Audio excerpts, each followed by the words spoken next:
Orrore a Marghera, 43enne prende un coltello e taglia la gola alla moglie, 51enne che si trovava sul letto, poi chiama la polizia e si costituisce.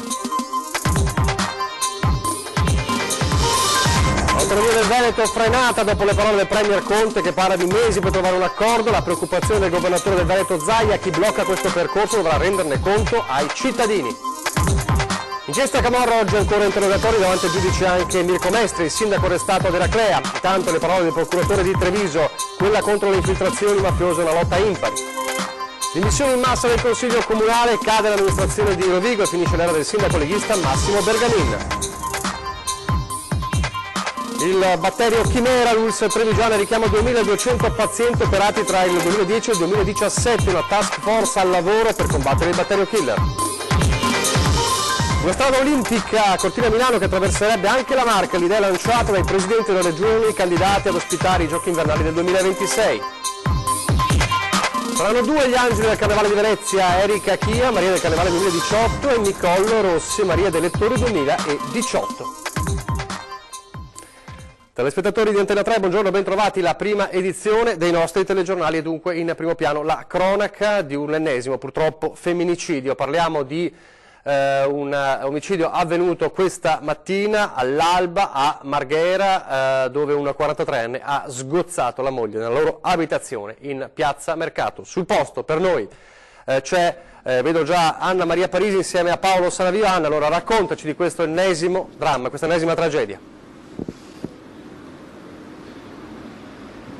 Sì, tragedia come anticipavi tu prima Nicola da studio, che si è consumata proprio in questa casetta che si trova alle mie spalle, al primo piano per essere esatti. Questa mattina alle 2:55 la chiamata al 113 alla polizia con cui Gianfranco Duini, 43 anni, diceva: ho fatto una cavolata, ho ucciso mia moglie, venite subito. Claudia Bortolozzo, 53 anni, la moglie, è stata sgozzata, come dicevi tu, con un colpo letale, quello mortale, dopo diversi altri colpi infertili dal marito con un coltello. Un ennesimo questo caso di uxoricidio consumatosi proprio qui questa mattina all'alba. Abbiamo sentito poco fa i vicini di casa, diverse, discordanti le versioni che ci hanno fornito in merito a questa coppia che, lo ricordiamo, veniva seguita da tempo dal centro di igiene mentale per problemi psichici che entrambi presentavano e che però non trasferivano all'esterno. Infatti dicevano i vicini che proprio ieri mattina li hanno visti fumare entrambi una sigaretta dalla terrazza di casa, amavano andare insieme a cantare, andavano al karaoke, eppure una delle vicine di casa ci dice che questa mattina, poco prima verso le 2:30, ha sentito delle urla provenire proprio da questa casa. Erano le urla di Claudia, che stava litigando, forse si stava difendendo dalla furia del marito. E subito, appunto, dicevo, sul posto la polizia, che ha affidato immediatamente i rilevi del caso, dove nella camera da letto dove si è consumato l'ennesimo uxoricidio. Soltanto pochi mesi fa, sempre qui nel Veneziano, un'altra donna uccisa a Cavarzere da parte del marito, che l'ha presa a botte, a pugni, Mayla Beccarello, lo ricordiamo, poco fa abbiamo visto, ecco, vedete, sta entrando uno dei fratelli di Claudia Bortolozzo, che con la madre abitava in questa villetta, e al piano terra dove sta entrando uno dei fratelli, che abbiamo chiesto poco fa se voleva raccontarci il fatto, ma ci ha chiesto, nel dolore di rispettare il silenzio della famiglia, appunto al piano terra vive l'anziana madre, 85 anni, che raccontano i vicini era letteralmente provata dai continui litigi di questa coppia. Per il momento, Nicola, da Marghera è tutto, se non hai domande da studio.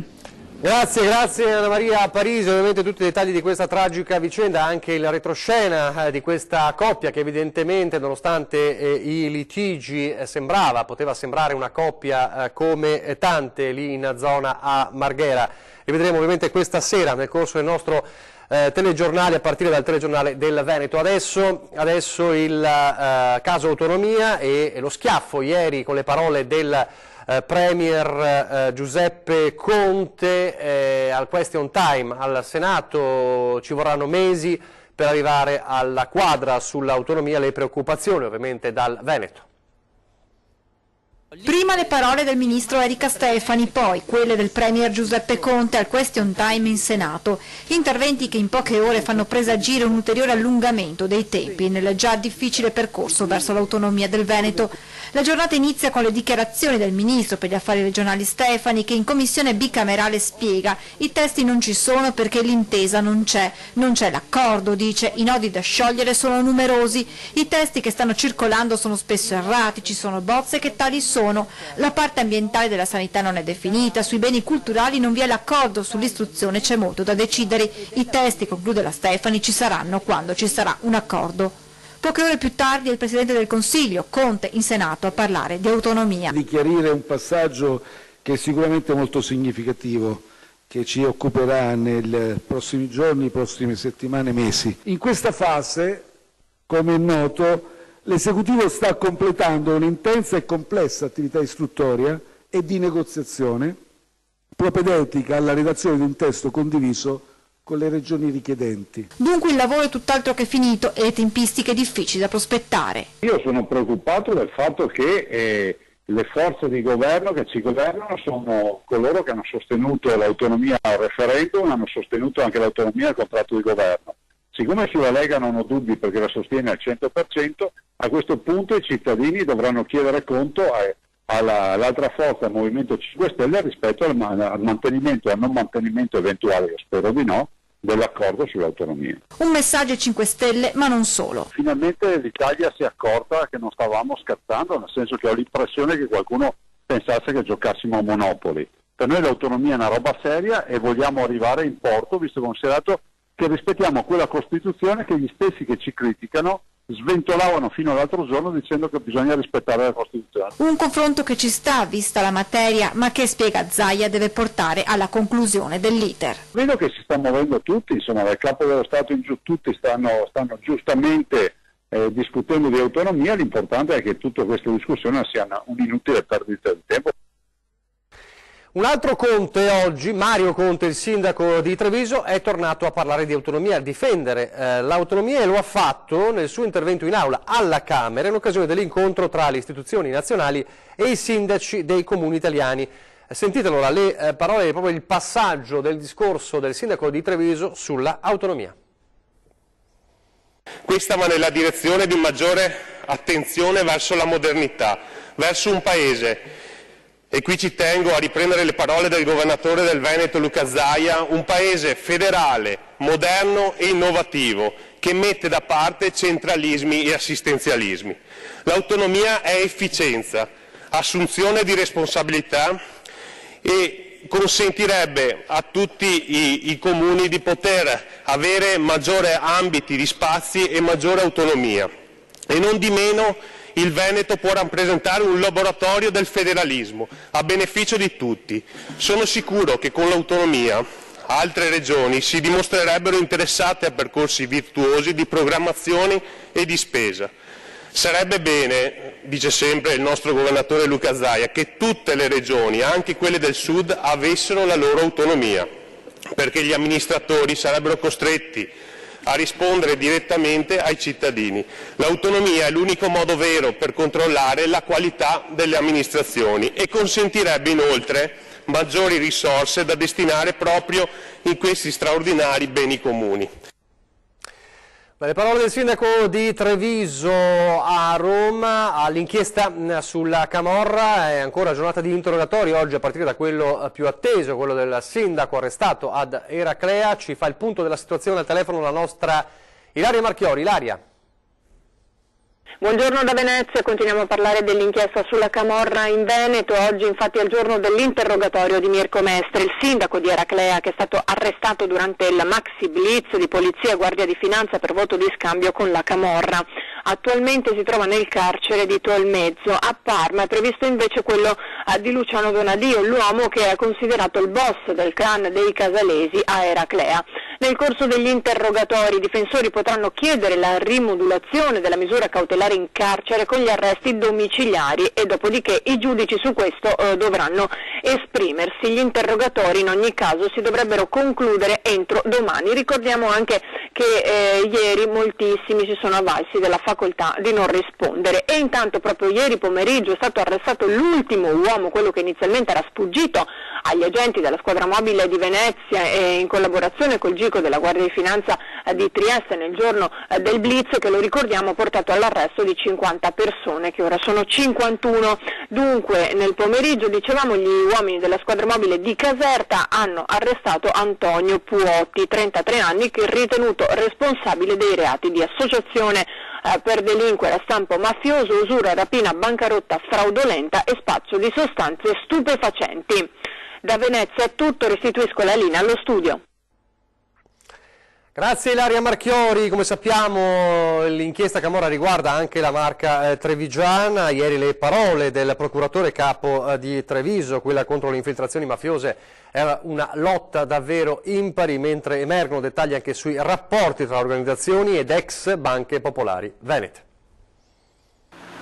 La vicenda giudiziaria degli arrestati farà il suo corso. Ciò che l'inchiesta della DDA di Venezia sulle infiltrazioni della Camorra e del clan dei Casalesi a nord-est lascia è la consapevolezza di non dover più prevenire un fenomeno, ma di doverlo combattere sul campo, perché ormai radicato.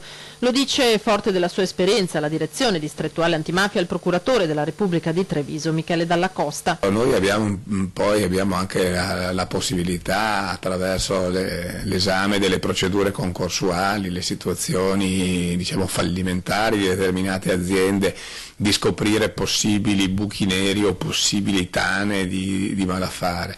Però la lotta è impari, e per la mancanza di risorse, soprattutto di personale, e di capacità di analisi di determinati fenomeni, capacità vorrei dire in tempo reale, perché i nostri tempi sono tempi necessariamente, per la mancanza di risorse, lunghi per l'accertamento di questi fatti. Veneto e Marca trevigiana territori appetibili per una criminalità organizzata che si adatta alle zone in cui si insedia. Hanno la capacità di mettere il soggetto bisognoso nelle condizioni di essere lui a rivolgersi all'associazione criminale per avere un aiuto, piuttosto che subire degli atti intimidatori da parte dell'organizzazione criminale, che comunque è sempre in grado di esercitare questi atti intimidatori come e quando ritiene opportuno doverlo fare. Dalle carte dell'inchiesta emerge anche come i vertici dell'organizzazione che aveva preso piede sul litorale veneziano rimpiangessero la facilità con cui riuscivano a farsi anticipare fatture da Veneto Banca e Popolare di Vicenza. È una conferma dell'andamento generalizzato criminoso della banca, dai dirigenti più alti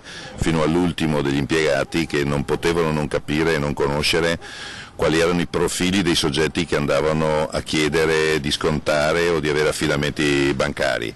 Le garanzie ci siamo accorti soltanto dopo anni che non esistevano minimamente, e qui c'è la responsabilità non solo degli amministratori, dei sindaci naturalmente che non hanno mai verificato questo, e dei revisori contabili. E la politica adesso, con la caduta dell'amministrazione di Rovigo. Aveva licenziato tutti i suoi assessori poco meno di un mese fa, non è riuscito a mantenere la guida dell'amministrazione il sindaco Bergamin. Entro la settimana prossima tornerà una giunta dall'amministrazione comunale di Rovigo. Era il 7 febbraio quando l'oramai ex sindaco di Rovigo Massimo Bergamin assicurava che da lì ad una settimana avrebbe formato la nuova squadra amministrativa, dopo che il 31 gennaio, al culmine dell'ennesima crisi interna, aveva deciso di sciogliere la giunta, vice sindaco compreso, tenendo per sé tutte le deleghe ad interim. Ieri sera però l'epilogo, con 22 consiglieri comunali su 32 che si sono dimessi di fronte al segretario generale, decretando così la fine dell'amministrazione a guida leghista del sindaco Bergamin. La decisione è il frutto del malcontento dei partiti, Carroccio compreso, che lo avevano fino a lì appoggiato. Bergamin, che aveva il sostegno anche di Forza Italia, era stato eletto il 14 giugno 2015, dopo aver vinto al ballottaggio contro la candidata del PD, Nadia Romeo. Quanto accaduto ieri sera arriva al termine di quasi 3 anni e mezzo di amministrazione non certo semplici, con tensioni e ben 5 rimpassi di giunta.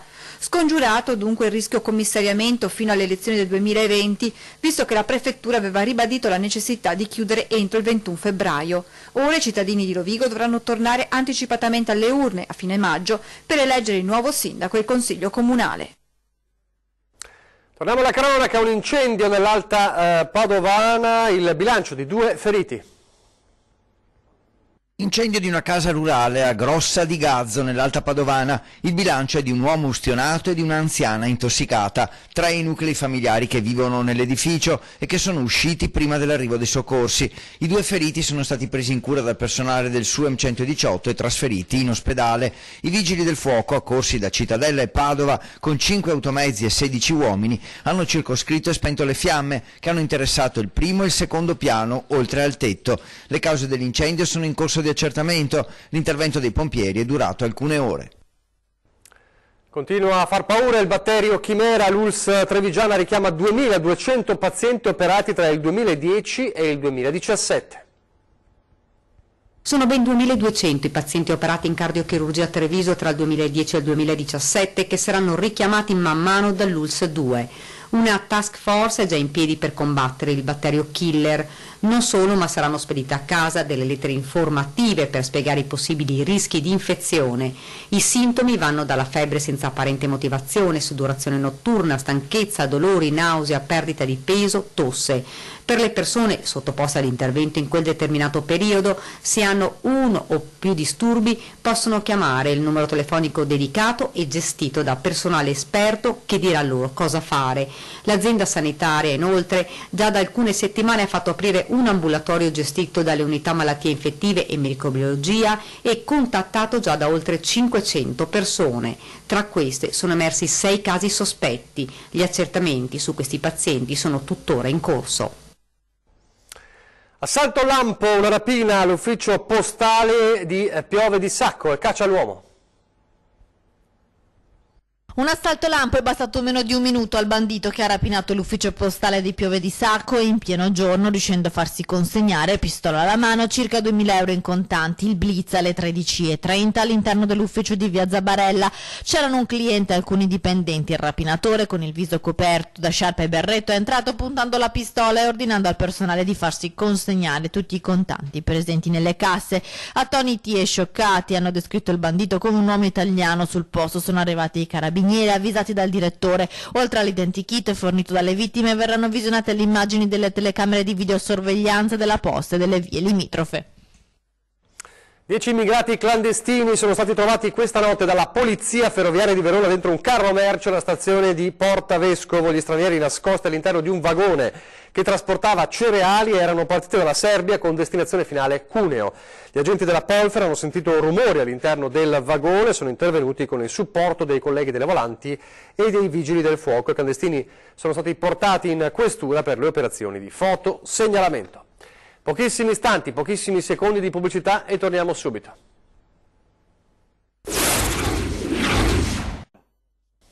Rieccoci in studio in diretta alla prima edizione del nostro telegiornale. Ripartiamo da Piazzola sul Brenta per aggiornarvi sulla vicenda di Giovanni, il bimbo di Piazzola sul Brenta che deve affrontare un delicato e costosissimo intervento per curare un'anomalia congenita alla gamba. La solidarietà cresce, ma bisogna fare molto di più. Volevo aggiornarvi della situazione appunto economica di Giovanni. Nell'arco di un paio di giorni sono stati raccolti tra donazioni e biscotti circa 14.000 euro che io questa mattina ho depositato nel suo libretto. Mamma Erika ci tiene a mostrare il frutto dell'affetto che in questi giorni sta arrivando al suo piccolo Giovanni. Come vi stiamo raccontando, il piccolo Gio, nato con un'anomalia congenita rara, l'emimilia tibiale, ha bisogno di un delicatissimo intervento che può essere fatto in Florida e costa 400.000 euro. Questa è l'ultima radiografia, ma Giovanni a soli 2 anni è abituato a effettuare visite e controlli più di un adulto, niente lo spaventa. Dall'Italia fino alla Polonia, dove a gennaio hanno confermato ai genitori che questa operazione consentirebbe al piccolo di piegare il ginocchio e fargli poggiare tutti e 2 i piedini a terra. Questo intervento è costoso perché prevede sono una serie di interventi, sono dai 3 ai 4 interventi in cui dovranno distruggere quello che è stato fatto e ricostruire tutto il ginocchio, ricostruire la cartilagine del ginocchio e poi appunto anche allungare il perone e metterlo alla pari dell'altra gamba per eliminare anche la zeppa. È tutta una serie di interventi e La durata sarà di circa 4-6 mesi che dovremo stare in Florida. Giovanni era ancora nella pancia della mamma quando gli hanno diagnosticato questa anomalia e da allora Erika si è documentata perché non voleva arrendersi all'idea dell'amputazione della gambina di suo figlio. Pare ci sia un'artrodesi, il che vuol dire che la cartilagine del ginocchio non esiste più, cioè ce n'è ancora, però è stato fatto questo per creare una gamba, un arto rigido. Giovanni Vispo, con la sua cresta di capelli scuri, ha una grande passione per il calcio, anche se al momento si diverte di più a giocare con il nostro microfono, spigliato e sorridente, e possiamo dire anche gran coccolone. Ecco come ringrazia quanti stanno contribuendo al suo sogno, donando una somma o comprando i biscotti che un panificio ha creato per lui. Oh amore, lì, alla zia. C'è da fare allora molto di più e allora aiutiamo il piccolo Giovanni, davvero. Adesso la candidatura per le Olimpiadi Invernali 2026, la corsa di Cortina-Milano, e c'è anche un progetto di una strada olimpica, un progetto lanciato proprio dai presidenti delle 2 regioni interessate. Il 26 giugno gli 87 paesi che compongono il Comitato Olimpico Internazionale dovranno decidere se ad ospitare i Giochi invernali nel 2026 saranno Are, Stoccolma o Cortina, Milano. Le 2 candidate italiane sono ottimiste e forti di un dossier accolto con grande favore dallo stesso CIO. Sia Veneto che Lombardia puntano molto su questa opportunità che va al di là della sola competizione sportiva. Nasce così l'idea, lanciata qualche giorno fa dai governatori delle 2 regioni, Zaia e Fontana, di una strada olimpica Milano-Cortina. Un itinerario culturale, turistico e anche enogastronomico che parte dalle vallate, diciamo, lombarde, passa per Milano, ovviamente nel territorio veneto, toccando anche, penso, la Villa Barbaro Maser, Asolo, Conegliano, per arrivare a Pieve di Cadore e poi Cortina. Un percorso che unisca non solo idealmente le 2 regioni. Un'occasione anche per investire anche dal punto di vista infrastrutturale e coinvolgere anche tutto il territorio, sia veneto che lombardo. Un itinerario che permetta a tutti di conoscere le bellezze delle 2 regioni, scoprendo anche luoghi meno noti. Le Olimpiadi non sono soltanto un evento sportivo, ma sono una grande occasione per far ripartire la montagna veneta, quindi in particolare la provincia di Belluno, ma non solo la provincia di Belluno. Con questa iniziativa si è pensato anche di far conoscere il resto del territorio veneto e lombardo. Ed ora il Carnevale di Venezia con l'Angelo del Carnevale che raddoppia. 2 splendidi angeli per il Carnevale Lunare 2019. Saranno Erika Chia, Maria del Carnevale 2018, e Nicole Rossi, Maria dei Lettori 2018, a scendere dal campanile di Piazza San Marco domenica alle 12. Erika vestirà i panni dell'angelo. Il volo dell'angelo è un momento molto importante per tutti i veneziani, è l'apertura di una manifestazione che si conosce in tutto il mondo.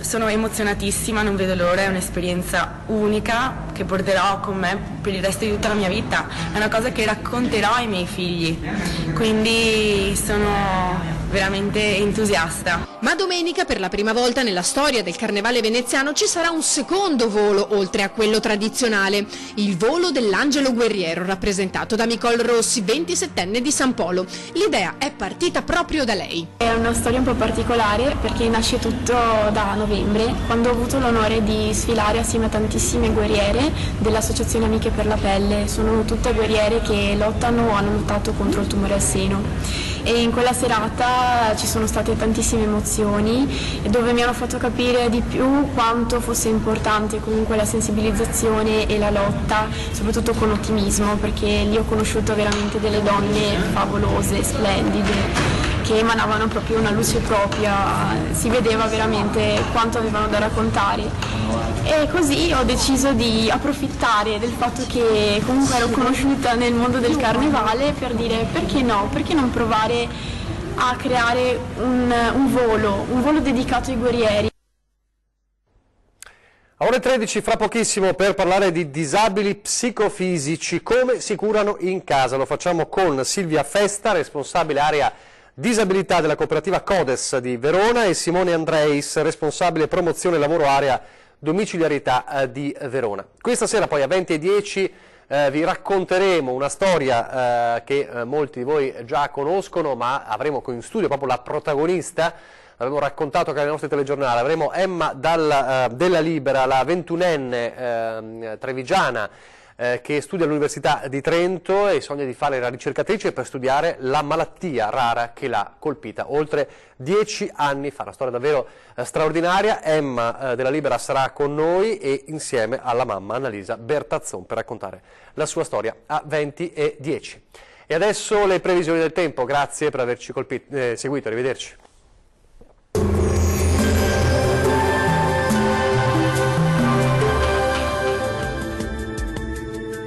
Ben ritrovati al meteo. Sul Veneto cielo sereno, al massimo poco nuvoloso su tutti i settori. Ancora qualche foschia mattutina non sarà da escludere sulle pianure, in miglioramento durante l'arco della giornata. Temperature minime tra 2 e 5 gradi, massime comprese tra 13 e 16 gradi. Vediamo ora la situazione del Friuli Venezia Giulia. Il cielo sarà sereno o al massimo poco nuvoloso. Non sono attese precipitazioni degne di nota. Temperature minime comprese tra 3 e 4 gradi, massime oscillanti tra 12 e 15 gradi. Vediamo infine la situazione del Trentino Alto Adige. Sarà soleggiato anche sulla nostra regione, dove il cielo si presenterà sereno o al massimo poco nuvoloso ovunque. Non si esclude qualche precipitazione sui settori alpini di confine. Temperature minime comprese tra -1 e 0 gradi, massime oscillanti intorno ai 16 gradi.